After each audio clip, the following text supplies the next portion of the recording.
Not really. These are all the same construct, realistically. There is very little to distinguish a competency from a strength to a value. They are, at least from a psychometric perspective, the same thing. They are just repackaged concepts, changing largely depending on what is popular at the time.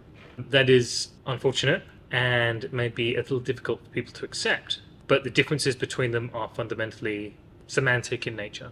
What they boil down to, all these three things, are just a bit of a wish list of what you would like from your employees. And you can think of a number of constructs which fulfill that criteria. It could be a strength, could be a value, could be a competency. Work ethic, that works for all three. Integrity works for all three. It's valued by the organization. It's a competency you would like to see in staff. It's a strength. You see, what happens is we go through cycles, realistically management fad cycles, where one is just the in thing. Strengths might be the in thing. Values might be the in thing. And then organizations typically build consultancy services around those constructs, mostly for marketing purposes. Because if it's new and in vogue, then you can command higher fees and you're more likely to win a contract, helping people develop a competency framework or a set of values, or identifying the strengths, making it a strengths-based recruitment process. Unfortunately, this all falls down when you scrutinize what's going on.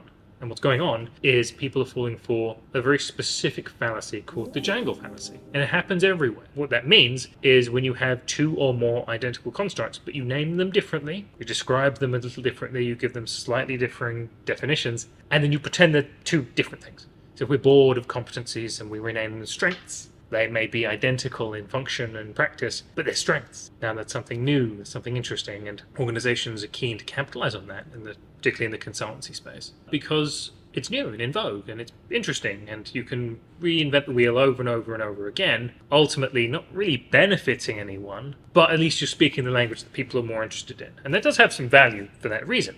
Of course, you can use that to generate more interest, to sort of revive a concept which is losing interest or losing popularity, where the core concept is important. You can revitalize that a little bit, and that makes a lot of sense. But we should be real in that these things are literally the same thing. It is a very minor distinction in definition and a slightly different word to describe it.